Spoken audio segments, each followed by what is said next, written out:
State Bank and Trust has been invested in Winfield and Marion County for more than a century, and today we remain deeply committed to meeting the needs of local families and businesses with excellent financial products and friendly down-home service. But more than that, we're dedicated to supporting the growth, success, and well-being of our community as a whole. Because when it comes right down to it, there's nothing more important than community. And just like our outstanding city officials, police, and fire departments, you can count on State Bank and Trust to help make Winfield and Marion County a great place to live for everyone who calls this area home.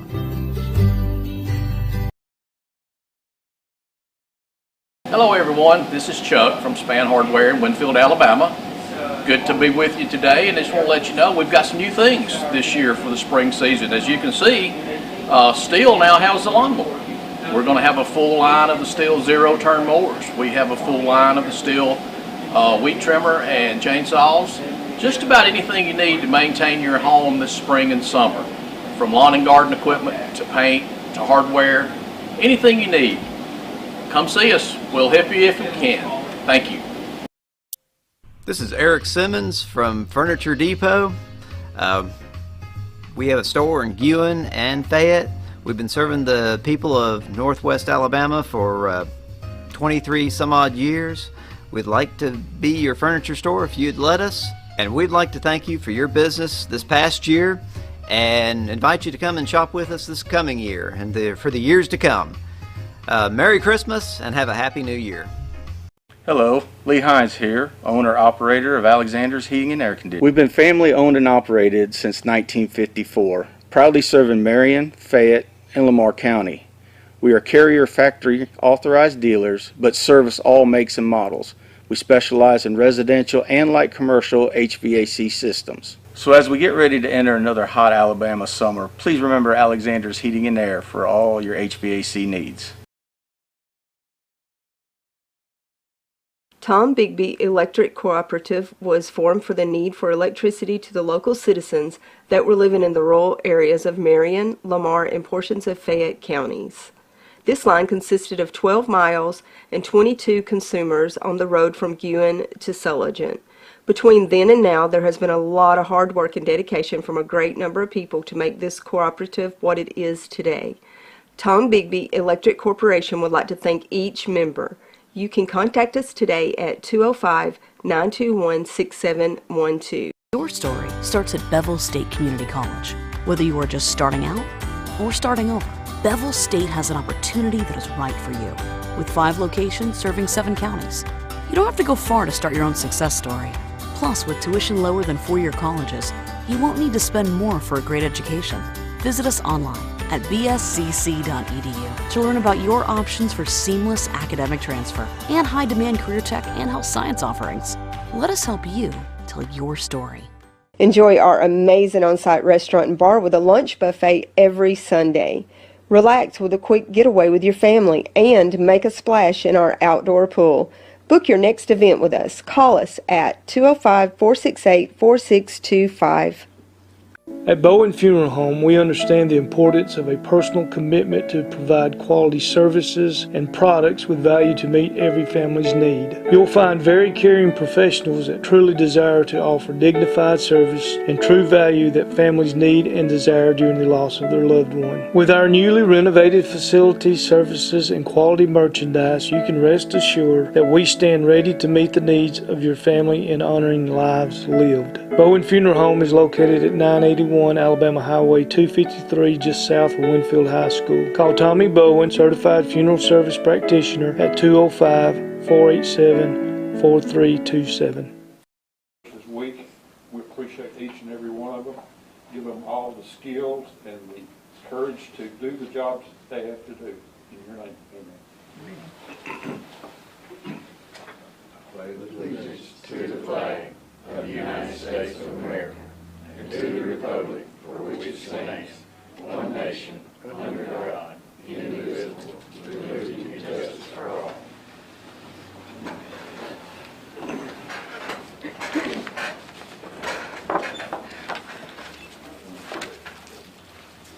I'd like to welcome everybody to the May the 7th Winfield City Council meeting. Glad to have Mr. Odom back with us. He said he's wide open, ready to go. First item on the agenda is approve the minutes from the April 16th, 2024 meeting. If nobody has a problem or comment or question on how those minutes have been reported, I need to ask for a motion to approve. Jeannie made the motion, I need a second. Keith, all in favor? The next item on the agenda is a surplus fire vehicle. We done surplus that. We done put it out for bid. You got what you want to surplus? This is a 05 Expedition. 05 Expedition. You got, is that the only unit you've got that you're wanting to? At this time, yes. I need to ask for, based on Alan's recommendation, which, you had a vehicle that's already replaced that vehicle, ain't you? Or did you? Yeah, that's the one I was driving. Yeah, I need to ask for a motion to let them surplus that vehicle. We'll put it on gov deals. Keith made a motion, Gina second, all in favor. All right, next item on the agenda is the pay step discussion. We talked about that a little bit at the last council meeting.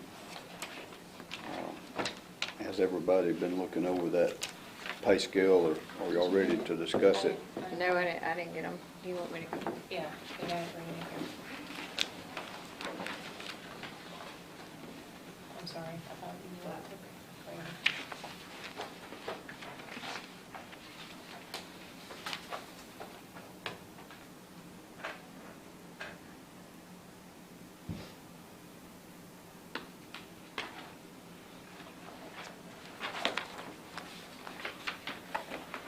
Give it to Larry.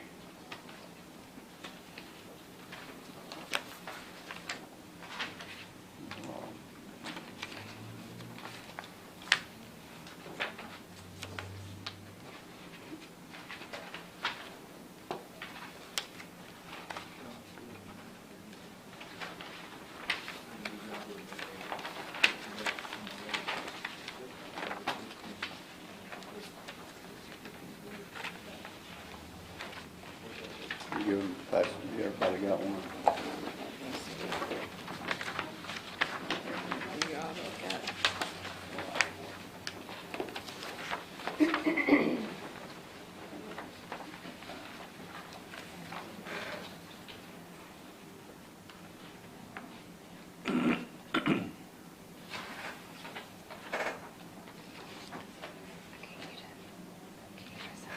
These current rates that you got on this, is that the current top out? Yes.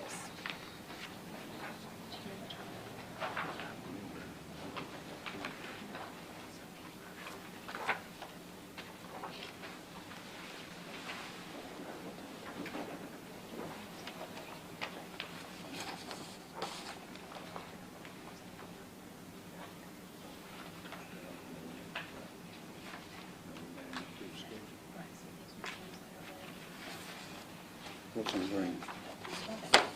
We're the official that we're talking about already. That went to steps.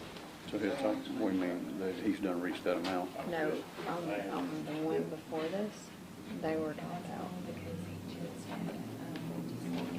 When we did that increase, they were out topped out, we made them go back to the step, which they should have. Right. I think That's correct. Yes, and that's the ones that should have went, the way she said, to the top. They were topped out when it moved, and they had to go back to the step. That's what Gina was talking about. The others are still in that step. Yeah. So you They got, must not have been topped out when they moved. Yeah, the others were not.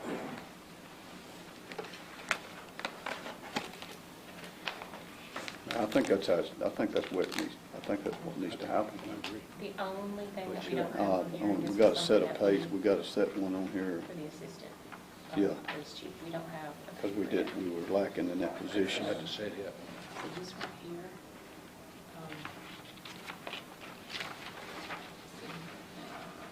here. Right there.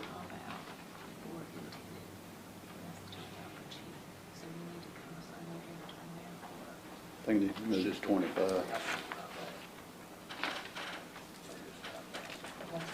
What was the start?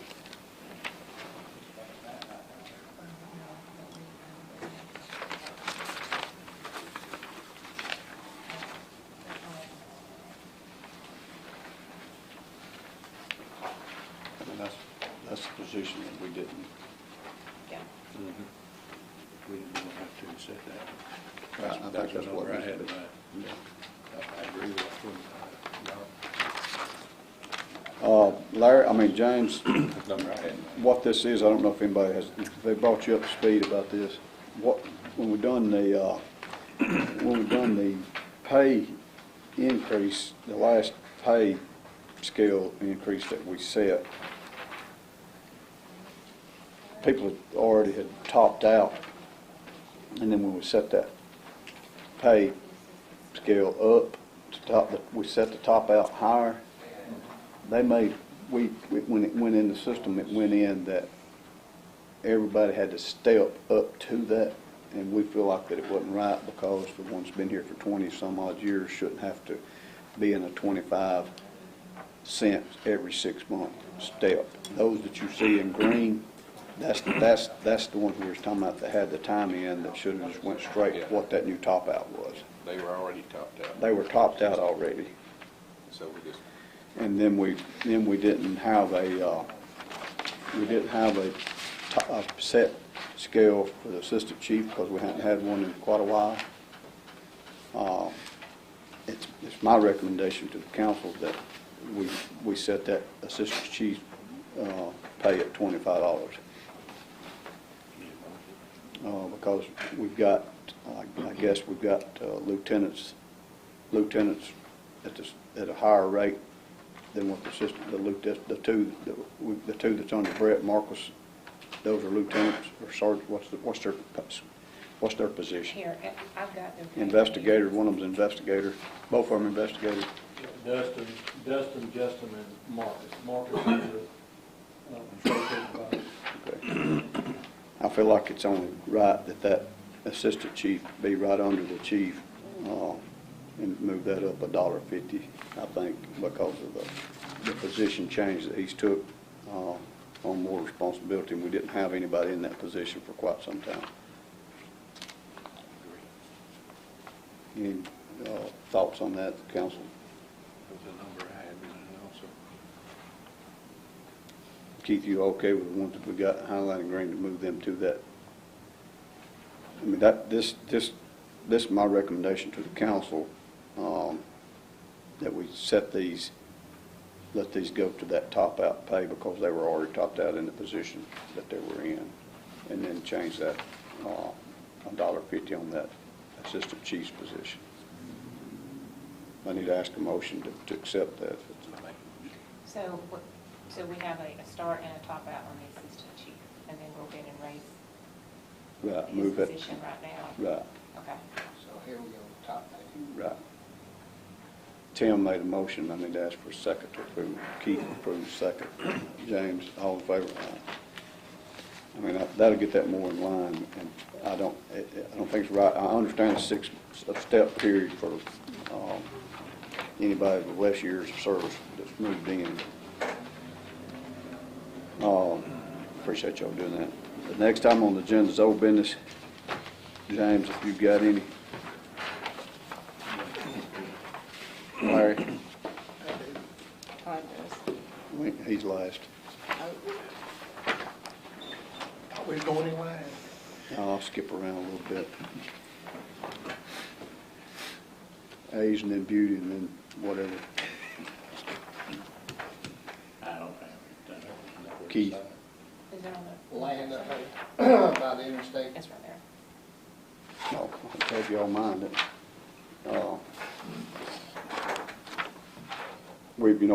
James wasn't in on that discussion, was he, with the last discussion? We talked about the 200 plus acres that we've got. 237, what is it, 235? 233. 233 at the interstate. I don't know if I kind of dropped the ball a little bit on it. I don't know if Todd, was you here at that last meeting when we discussed that? I was here meeting before last and we discussed it, and I was supposed to look and see if there was some. Because of the industrial entry. I didn't look at it from that standpoint. What I looked at is from our agreement with the Penny estate, and I didn't see anything in the agreement we had with them that we couldn't ever sell the property. We had to keep it forever. Now, I don't know anything about the industrial drive, about the roadway. I didn't look at it from that, but from the perspective of All four of those. how we acquired them from them. Then all three of those industrial access done, weren't all three of those done at the same time when we incorporated that up there? Or I mean, that was before me, and I don't know what the status is of those ones.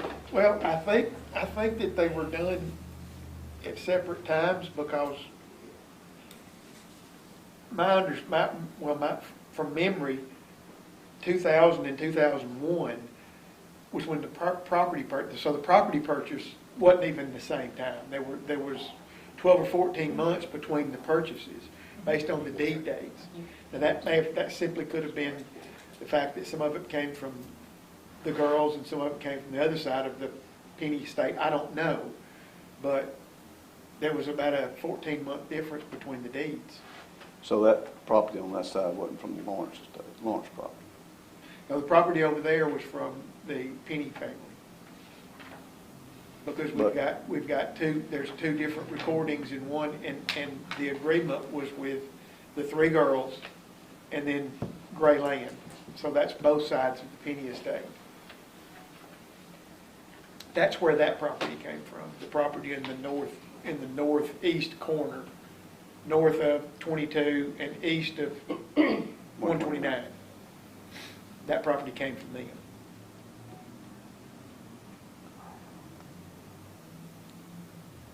But I do believe the acquisition of that was required, our ownership of some of that was required because of the road going in. It was built. Even though it doesn't touch us, it was the start of a road to access property of ours. Now, I don't know anything about the grant and whether. I feel like we need to probably do a little checking. Todd's had a lot going on. Of course, I let it slip my mind, but I think we need to check on the industrial access part of it, and I feel like that we need to reach out to Gray as well if we hadn't already, since it joins him. It's got to go across him. I think we need to give him the opportunity as well if we decide to.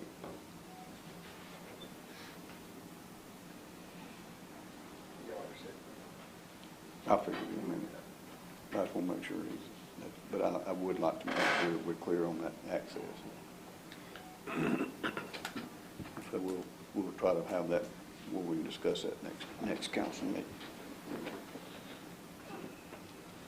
Is that all you had? Tim? I had a couple of things. I think Todd's going to touch on one of them. The other one's just where we at with the pickleball courts project. It's kind of come to a little bit of a standstill for, I think we need to do one at a time instead of 5 at one time. Need to do what now? Need to do one instead of 5 at one time. Do one at a time instead of 5 at one time. We were going to do 4. Oh, my bad, 4. And you do 2 at a time because of the size of the concrete, with 2 going there instead of 1. Yes. Which cuts your labor in half.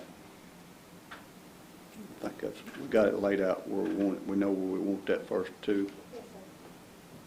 We'll put it. If it's okay, we'll get bids on those first 2. If you got a layout, how it goes, or plan, or size, or whatever, if you will, get that to me, and I'll get some bids on it. That's all I had. Go ahead. Huh? I said, thanks. Go ahead, Gina. Was you going? He's already got on that to him. Oh, okay. There was something that I was wanting to talk about. Back in April of 2020, we had, well, first of all, just kind of a little background. So this happened before we took office. So in April of 2018, I know everybody's aware where we increased the city sales tax 1% to give to the hospital and kind of took over ownership of the hospital. Well, so when we took office in April of 2020, we had asked for an update on the hospital. And Mr. Wyndham did come and give us an update. And at that time, we had asked if we could get like quarterly updates. I have made several attempts to him over the last 3 years to see if we could get an update on the hospital. And they have all been unsuccessful. There's a lot that's been happening over there, and of course, you know, a lot of people have come to me about some things. And I don't know if we are allowed to go to board meetings. Are we allowed to go to the hospital board meetings? I don't believe so. Okay. Yeah, they're exempt from Public Meetings Act. It's a corporation. It operates just like a regular corporation. Even the city council can't, no one can go as representation? Randy's on the board. Okay. Well, there's a lot of questions that I have that I would like to have answers to. And I don't know what else to do to try to get him to come to give us an update. I know, you know, we kind of went through this with the school, and we talked to them, and they have agreed that, you know, we're going to meet maybe once a quarter between us and the school board to try to kind of stay in touch to what's going on with the school. And I think we need to do the same thing with hospital, because I think that we are not in touch with the hospital as much as we need to be. Okay, on that, I know that you asked Michael to give a... And I can show you the emails. I sent him, I don't have any emails asking him to come, and he has not responded to any of my emails, so I don't know what else to do. I know that you've reached out earlier. I mean, we've asked, which I relayed the message to Michael for y'all wanted an update when the city purchased the hospital. But when the city purchased the hospital, they formed an authority board, and when the city formed that authority board, Michael only answers to the authority board. The authority board's in charge and in control of the hospital. The city passed a 1-cent sales tax to support the hospital, just like the sales tax that was passed years ago to support the city school system. This board appoints this council and mayor, the council and the mayor, not necessarily this one, but the council and the mayor makes those board appointments every time they roll off, a 4-year, 5-year, whatever it is they roll off, they appoint a new member to be on that board. As far as the superintendent having to give an update on how the school's going or whatever, the superintendent does not have to do that. The superintendent at school has to answer to the school board, and that's the same way that it works with the hospital authority board. Michael Wyndham, the administrator of the hospital, only answers and has to answer to that authority board. The authority board is made up of 7 members, I think now, which, you know, if you remember, we passed for 2 UAB representatives to sit on that board. We have 2 UABs and 5 local people that sit on that board. Michael only has to answer to them. There's always going to be talk about what's going on at the school, and there's always going to be talk about what's going on at the hospital, and there's always going to be talk, you know, what's going on at the water department in different areas, and of course what's going on at the park, which we appoint a park board, and the park board makes recommendations here, but we've got an employee that is hired to oversee the park, which we can go to from time to time. But as far as Michael giving updates on what the hospital is doing, it's really no different from the water board or the school board. So as long as you talk about passing that 1-cent sales tax, you passed that 1-cent sales tax to support that hospital. As long as the door's open on that hospital, that sales tax will support that hospital. And if the hospital was to close or go out of business or shut the doors, the authority board, that 1-cent tax will stay in place until the debt of that hospital is paid. And then when that is, everything's paid and evened up. I think it can go back to the board. Todd can correct me if I'm wrong, but I think that tax can be no exist. Yeah, it'll be done with at that time. But for as the council, mayor and council being able to have conversations as far as how financially the hospital's doing in an open session or whatever, Michael's not required to do that. I think personally, if a person wanted to try to, if you could talk to Michael, if he might be at liberty to say what's going on or not saying what's going on. It's just kind of like if we have a new business coming into town, we don't necessarily openly discuss it because if in case they do not decide to come, we don't want to jeopardize the chances of them coming or whatever. But we have to rely on that authority board that we've put in place to handle the day-to-day actions and things that take place. They have to trust that the person that they've got in charge over that, which is Mr. Wyndham, he runs everything by them. And I know, I sit on the board. We have a meeting once a month. They have a healthcare authority board meeting, and they have a meeting before that that's made up of probably 10 or 12 advisory. It's an advisory board meeting that's made up of probably 10 or 12, I think, between 8 and 12 members that the advisory board meeting that they meet with. But the decisions that Michael makes has the board knows about the decisions he makes, on a day-to-day basis financially and for his pay scales or replacing somebody or taking somebody's position. The authority board is well aware of what he's doing. So then, can we not ask for one of those board members to come and just kind of give us an update? No. It's different than, you said, a local business coming into town. We don't support those local businesses. We do give a lot of money to the hospital and try to support it because we want the doors to stay open. So we have no right to know anything that's going on. Not really. You got to trust that. Well, it's just like the people that put you in that chair, they got to trust that you make the right decisions based on. And it's those people that put me in this chair that keep coming to me about issues at the hospital. But tell those people that they put you in there, and your best judgment puts the right people on that board. As your best judgment putting people on that board to see to it that he's on the reins and doing what he needs to do, or they got the right person there. But I will say this: I think Luke can pertain to this just a little bit. All, not just one, all Alabama rural hospitals are struggling. All of them. And I know of the last year, or 20 way time flies, it could have been 2022. I think there was 19 rural hospitals in the state of Alabama that closed.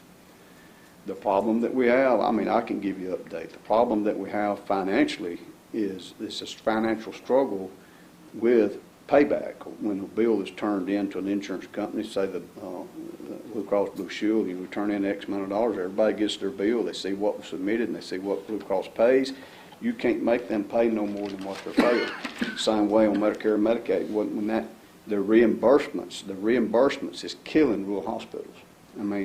It's you've got to take care and wait on these people, but you may not get paid. And that's the biggest problem rural hospital faces right now. That's what we argued in Washington when we went to Washington, and which is a constant argue. We don't need to throw money at the hospitals, give $1 million, $2 million to aid. We need the problem fixed, because you're throwing your money out the window, just putting it as a Band-Aid to try to make things get through this month or that month or whatever. It needs to be a fix, a long-term fix, and it's going to have to go back to payback, the payback that we're trying to on the bills. We're not collecting what we need to collect, and it's just rural hospitals. We have problems getting people wanting to locate in a rural area to work here. It's just like you can't hardly get doctors because the wives don't want to live in Mayberry. They want to live in a bigger city where there's more to do and things to get out and do. It's a struggle for rural hospitals to make it. And if this hospital was to fail, it wasn't because we didn't try to continue to keep that payroll and those 250 plus jobs over there. And it's a struggle. It's a big struggle, and it's just like anybody that's in business or if you have a product and you sell it and you don't get paid back for selling it, if you don't get your money back, it's hard to make it the next month, and getting that money paid back to you is the biggest problem that we have at the hospital, payback.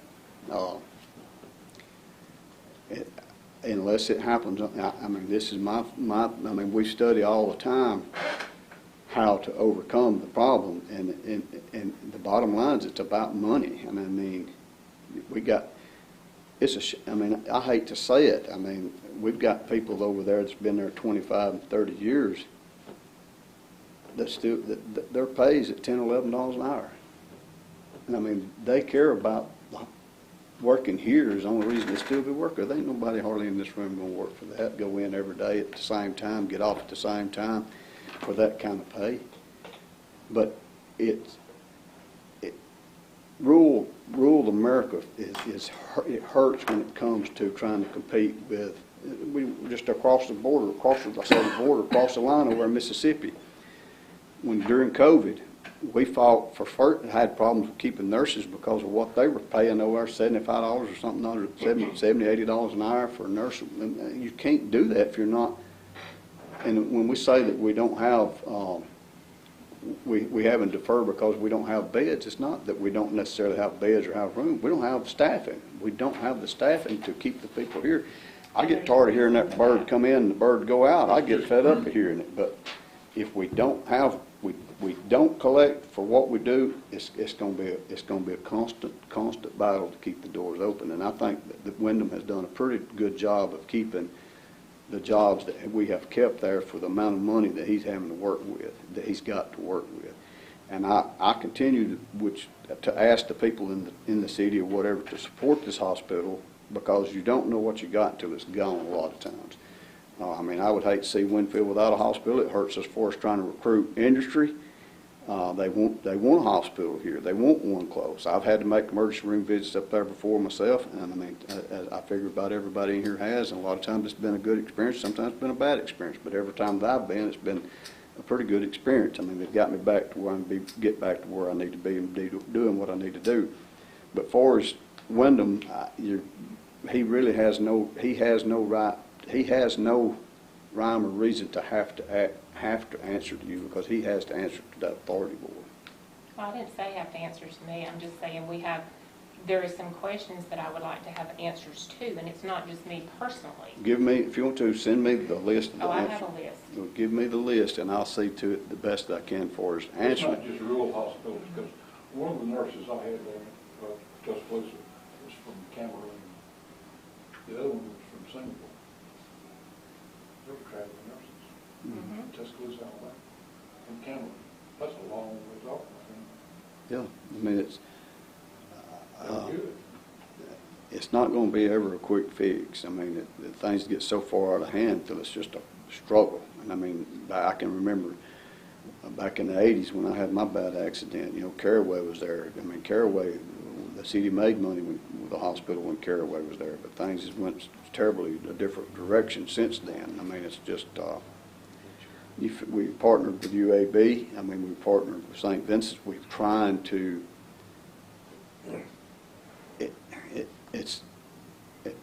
I tell you what holds this hospital together is the local people that care about the community enough to make that hospital try to survive, because with everybody, with the other bigger people, it's nothing but the dollar. It's about the dollar. And it's not, and if it got to where that's what it is here, the hospital will fail, because there's too many people that like their job there, that care about this community, that wants to stay there. I mean, there ain't too many people who work for $10, $11, $12 an hour, especially in the hospital. But we've got people that do it, and they've been doing it for 25 and 30 years. And then you hire travelers and you run those people off. Exactly, but if you cannot get what you need and pay to what you need to, you've got, what other choice have you got? Put them on the helicopter and send them out. And then what is going to happen is, I feel like the government needs to step in, because all the bigger cities, Huntsville, Tuscaloosa, Tupelo, Birmingham, they can't take nobody. They can't take people. They don't have beds because they're overfilled with problems. I think that there needs to be a system that's set up for rural hospitals to take care of the less bigger issues and be supportive taking care of the smaller issues and let the bigger issues go to the bigger cities or whatever. But we're not getting that kind of support from the bigger hospitals and from the government to see that happens. It's going to have to be a rural hospital change on the way things is going, or it's not going to work.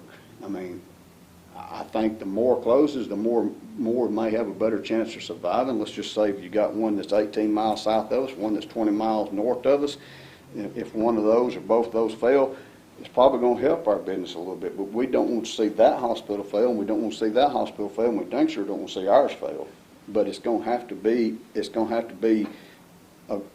put on the plate of some people in higher places to make things change and make things happen. And that's what we've been doing as a community, and all the mayors that went this time to Washington, that was one of the key things that was talked about, is rural hospitals. Well, sometimes it's been broadband. We need broadband. It's been about broadband, and we start getting money to help with broadband. We don't need money thrown at the hospitals. We need a solution. We need the problem fixed, and that's what we've been barking about the whole time. But trust me, they're trying very, very hard to make the right decisions that's going to be long-term correct decisions instead of a split decision that's going to cost us. I mean, those decisions are hard, and it takes somebody. I mean, a lot of times I wouldn't want to be in his shoes, some of the decisions he's had to make, especially me living here, being close and being here all my life. I wouldn't want some of the decisions he's had to make. But it's things like that we're having to do to try to survive. I mean, for as, you know, you won't know red and black. People talking about, well, we're in the black or we're in the red or whatever, we make money. You may make money during a sick time I mean, when you're in that kind of business. I mean, you want people to get sick. You want people that's going to have to come to the hospital, but that ain't what you want to be able to survive. But that's business. I mean, we don't want people to get sick, but if people are not getting sick and they're staying healthy or whatever, and they don't come to this hospital, it's going to be hard to pay 250 people if you don't have people coming in for different things to be done. I mean, the main thing is payback on water billing, on the billing. And this guy make it so hard. They make it so hard when they code things. If you know about code, when they put the codes in for different things, if it's not done exactly right, it gets kicked back. No, we didn't allow this. You wasn't approved for this. Blah, blah, blah. I mean, it's just a constant. You have to hire people that can just do that. And if you get a doctor that don't put something in right, it gets kicked back out, and you don't get paid like you should. I mean, it's a headache. But I mean, I think that we got the right people on board and to try to make it work. And it's a continual struggle. But I think, you know, I think you got a good board. I think you got good people on the board that's trying to see to it that it don't fail. But give me that list, and I'll see if I can't, you know, get you some answers on all of it, if not, you know, part of it, if not all of it. Well, I really think that we should be able to ask questions and get answers to things and know what's going on. What else you got? Well, when they passed, I'm going to chime in here and say this. When they passed the Health Care Act of 1982 to create health care authorities, they felt like information such as that was not necessarily information that everybody needed to know. They exempted them from the Ethics Act. They exempted them from all these. They exempted them from the Open Meetings Act because they understand they've got to run a hospital and they've got to make decisions, and they don't need to be answering questions about every little thing and have to discuss things in public, very similar to what we do when we're discussing a business issue in here. We go into executive session because you cannot do that in open public. And if someone from the hospital authority wants to come and kind of give us an overview, that would be the president of the hospital authority. That's who we should ask, is that person to come. Or, like I said, Randy gives us an update because he's on the authority board. But asking the CEO of the hospital to come answer specific questions about the operation of that hospital in a public meeting ain't the way to do it. The board's going to give information to us. It ain't the way to do it. And that board, I'll say this, that board, those guys that serve on that board, it's a non-paying board. I mean, they give their time. They don't get compensated for their meetings. But that's never discussed, that's never talked about. They care about that hospital, and that's, it's not about the money with them, it's about the hospital surviving. That board's an unpaid board. So just to be clear, we take in 1% sales tax given to the hospital, but we are not allowed to ask questions. Let me bring you up to speed just a little bit on that. We don't pay them anything. The city collects a 1 cent sales tax on the stuff that's sold in this town. Exactly. That 1 cent sales tax where you go buy cigarettes or buy, whatever in town, go to Walmart, that 1 cent is sent to the hospital to help that hospital to, and let me say this too, a lot of people don't realize this, but that 1 cent, I like for the taxpayer, I mean, they're getting charged 1% more when they buy groceries or buy, I don't know about the grocery tax, I get confused with it, but anyway, general sales tax, when they get charged that 10%, 1 cent of that 10% goes to the hospital. But when we try to get aid and try to get help, or when we try to borrow money on a bond or with a bank, say any financial institution, when we're able to say that the city passed a 1 cent sales tax to help support that hospital, that moves our chances up great. I mean, it moves our chances of being able to succeed on that bond or that loan or whatever, is because the city stood good to try to help make sure that hospital survives. Without that 1 cent, and then we tried to borrow money, we tried to do this, and I'm not a banker, a rural hospital comes to me to borrow money, I'm not going to help you. If I was a banker, why would I want to help you? Every rural hospital in the state of Alabama's chance of closing. Why would I want to help you? Why? I mean, you don't have nobody else supporting you. I think it's a major accomplishment for this city to support in an act of passing a 1 cent sales tax on to the consumer to help support that hospital, because that $13 million a year, whatever payroll that it is in this community, is a big thing. And with these industries that we're trying to land here, it's another big thing. It's not necessarily like we're paying a 1 cent sales tax to that hospital, and we're hearing it's going to fail, or we're hearing it's going to do this, and they're doing this or they're doing that. But when you start trying to get industry out here, and you're trying to get industry at the 129, you've already got industry down here. It's going to be a hit in the face if that hospital closes to these guys right here, because they depend on this city with that hospital, whether people believe it or not. And I honestly believe that people don't have a problem, the taxpayer, which I'm sure there's going to be some kick up like they are at a ball game, telling how the coach is doing his job from the sideline. There's going to be somebody kick up about having to pay a 1 cent sales tax to try to make that hospital survive. But the majority of the citizens that's got their head on right knows that we need that hospital. And if we got that 1 cent in place, it helps support when we try to do business in other areas or other ways to try to, I mean, we're able to land, we've got the state of the art, I think, if I get confused, if we've done so much up there, if it's 4 rooms or 7 rooms in the ER, I think we've got 4. Well, we also have an ICU that stays closed all the time. Yeah, that we've got to staff it. Mm-hmm. And I mean, if you, nobody wants to. Yeah, I mean, and nobody wants to work for nothing anymore. I mean, some of us still do it, and then, but I think that we're doing what we should do as a city to try to see to it that hospital stays afloat. We're not, you ask for updates. I mean, they can come in here and give you numbers and rattle them off and say this and say that. It's going to be Greek. You're not going to really understand what they're saying with the words they use for payback, and you might with a little bit of medical background, but most of us is not going to understand what they're saying when they say it.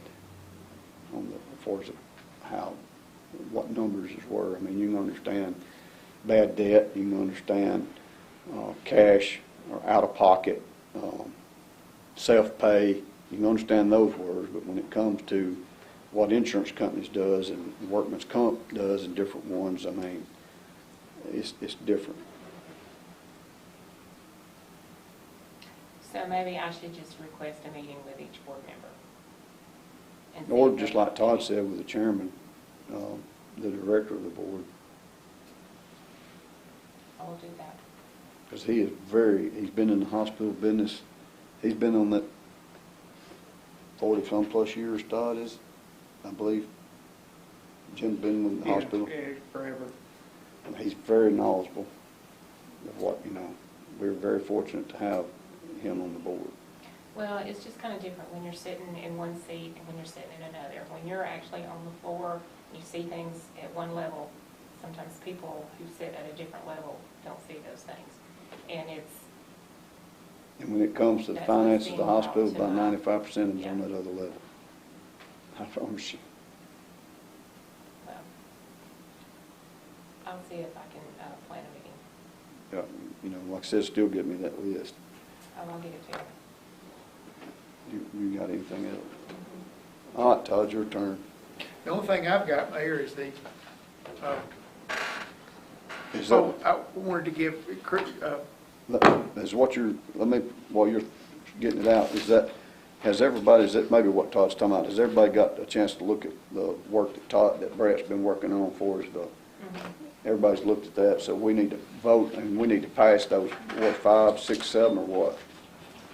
5, 6, and 7, we need to pass the approval for that, where he can go on to the next level. Is that what you was gonna do? Go no, ahead. well, that's one of the things I was gonna mention, is I've already signed off on them, but the council's got to officially approve them before he can move on to the next ones. That's part of his policy procedure that he's working through. It is 5, 6, and 7. It's 5, 6, 7, isn't it? Yes, Sections 5, 6, 7. Can I get a motion to approve those? James made a motion, Larry second, all in favor to approve that, 5, 6, 7. Go ahead, Todd.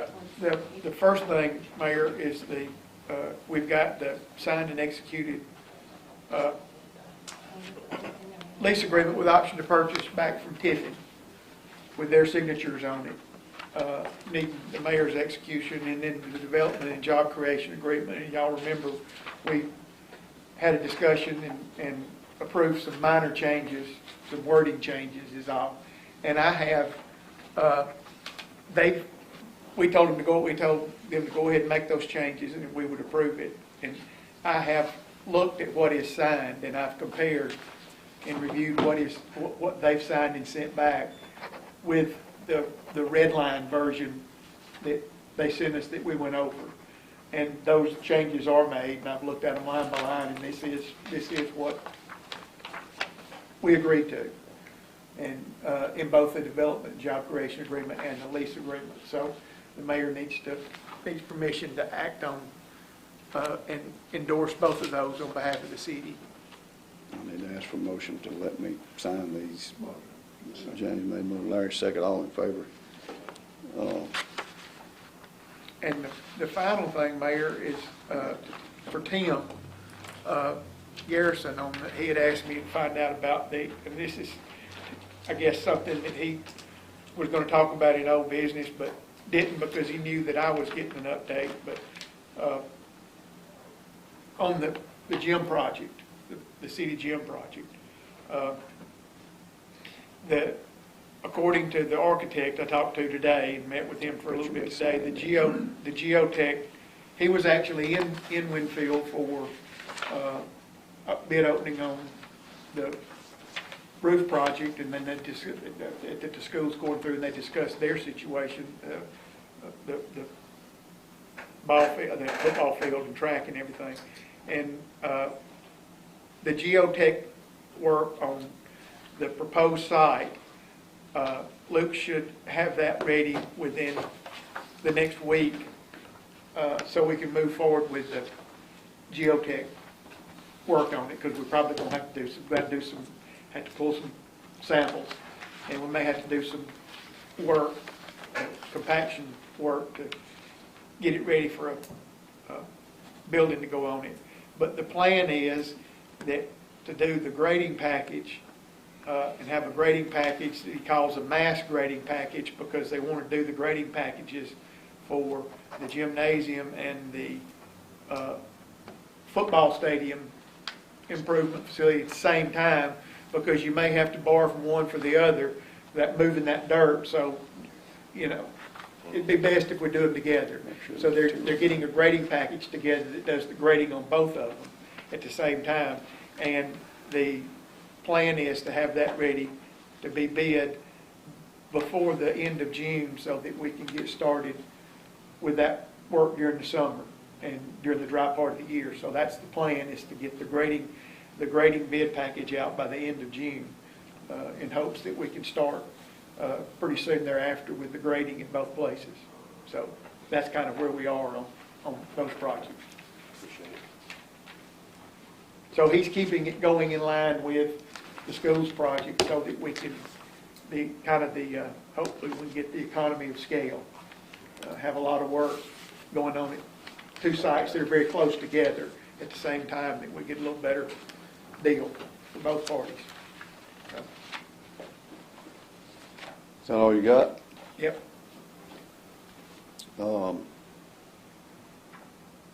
We got everybody, when it gets close, when it gets in the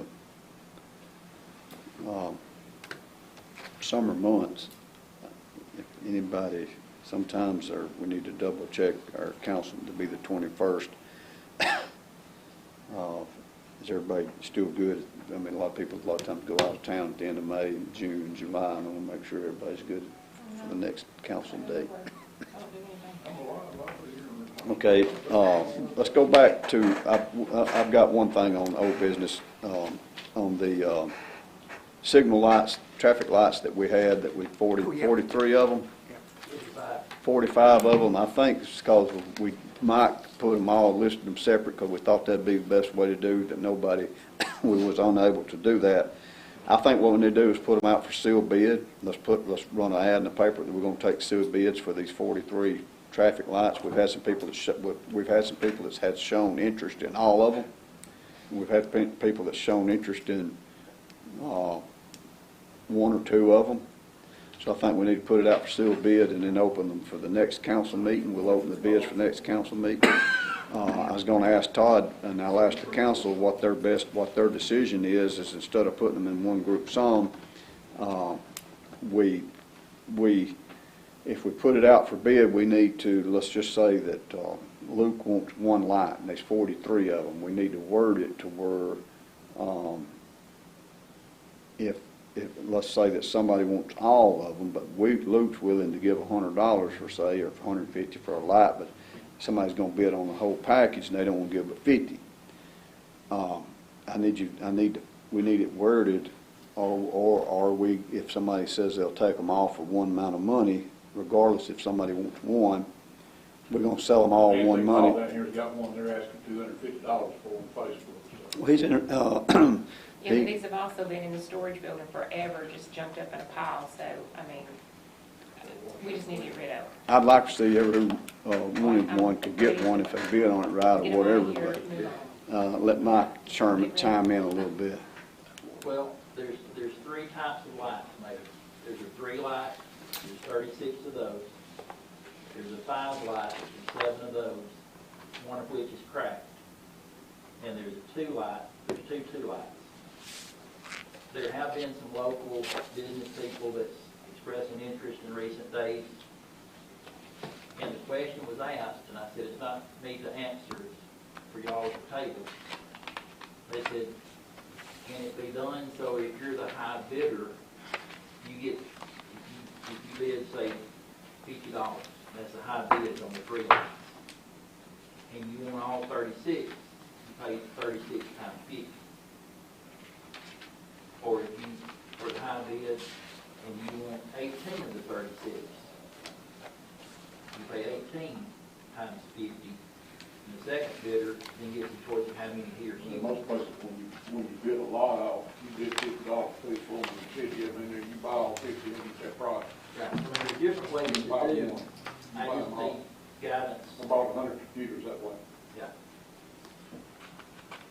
So, now, I don't know if somebody's gonna buy all 36 free lights, if they have the need.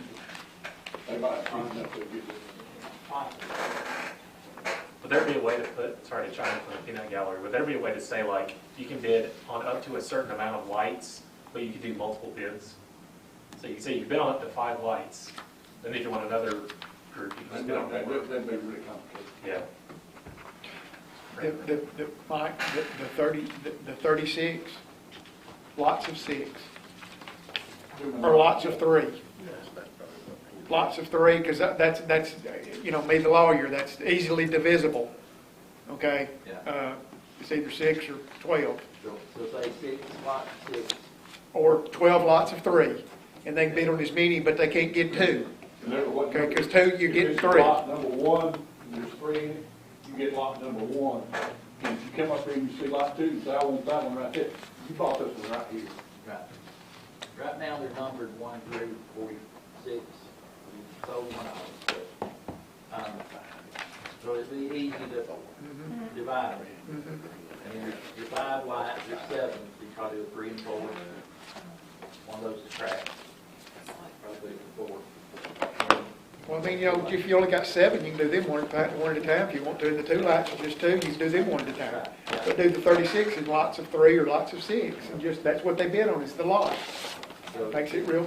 Yeah, and I agree, I just might want to make sure what y'all want to do when we leave, that now, that I know what to do next. When you break the lots out, each piece, 1, 1, 1, is 3, and that's 1 lot. And then, next lot, you got 3 in it, 2, 2, 2. So you know that lot 1 are the ones that got number 1 on it. Lot 2 is what's got number 2 on it. I mean, like right now, you got 1, 2, 3, 4, 5, 6, that can be like I need to read 7 through 12. There's different ways to do it. I take all the other numbers off there. It ain't hard to put numbers on. You want 6 per set, 6 sets of 6. Yeah, 1 set, lot 1, number all 6 of them, number 1. Lot 2, that's all 6 of them, number 2. So we'll do 6 sets of 6 instead of 7 instead of 2. Otherwise, if you have numbers all over the place. So that is.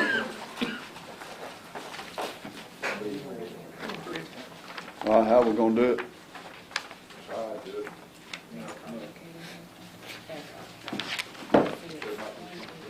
6 lots of 6 and 3 lines. I say just put them out here, put for sale sign on. But y'all can do work, y'all want to. Chair and green. You like to sell stuff out here on the street? I don't know if it's a caution or a Heard so.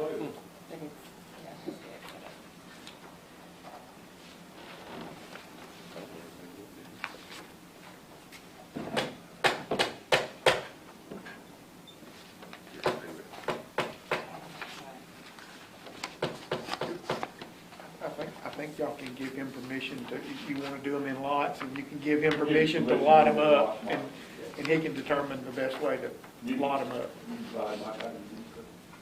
And then get with Luke where he can print it in the But if paper. it doesn't work, we blame Mike. Sounds good to me. You want them all, Lou? Do we need to, If it doesn't work, You want them all? I'll take a few. we need to vote on that or not, Todd? We've already surplused them, we've already voted, well, we might want to make a motion to run them in the paper and offer them sealed bids. And you need to set when you want the bids to come in and all of that, you need to do that.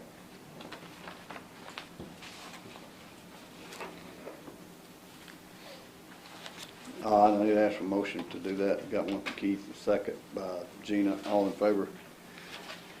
All right, I guess that's all the old business I got. And then next item on the agenda, I need a motion to approve, pay the bills. James made a motion, Tim second. I don't know, when's the next hospital board meeting? I want to make sure I have all this It's done. probably, we've already, I think Last Thursday, so. it was last Thursday. once a Probably month? just come, yeah, it's once a month. Be, I think, on the 18th, June 18th. So I got a motion from Keith. I need a second for pay the bills. All in favor? I need to ask a motion to adjourn. Everybody made that motion, and I need everybody to second, I guess. Pick one.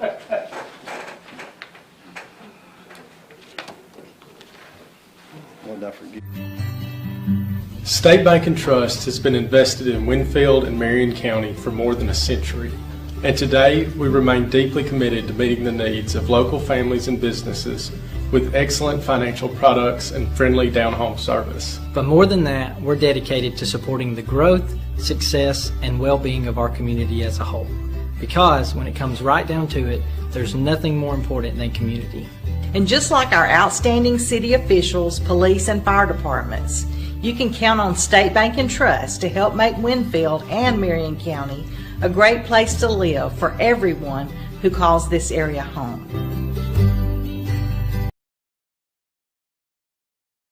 Hello everyone, this is Chuck from Span Hardware in Winfield, Alabama. Good to be with you today, and I just want to let you know we've got some new things this year for the spring season. As you can see, Stihl now has the lawnmower. We're going to have a full line of the Stihl zero-turn mowers. We have a full line of the Stihl weed trimmer and chainsaws. Just about anything you need to maintain your home this spring and summer. From lawn and garden equipment to paint to hardware, anything you need. Come see us. We'll help you if we can. Thank you. This is Eric Simmons from Furniture Depot. We have a store in Guin and Fayette. We've been serving the people of Northwest Alabama for 23 some odd years. We'd like to be your furniture store if you'd let us. And we'd like to thank you for your business this past year and invite you to come and shop with us this coming year and for the years to come. Merry Christmas and have a Happy New Year. Hello, Lee Hines here, owner-operator of Alexander's Heating and Air Conditioning. We've been family owned and operated since 1954, proudly serving Marion, Fayette, and Lamar County. We are carrier factory authorized dealers, but service all makes and models. We specialize in residential and light commercial HVAC systems. So as we get ready to enter another hot Alabama summer, please remember Alexander's Heating and Air for all your HVAC needs. Tom Bigby Electric Cooperative was formed for the need for electricity to the local citizens that were living in the rural areas of Marion, Lamar, and portions of Fayette counties. This line consisted of 12 miles and 22 consumers on the road from Guin to Sulligent.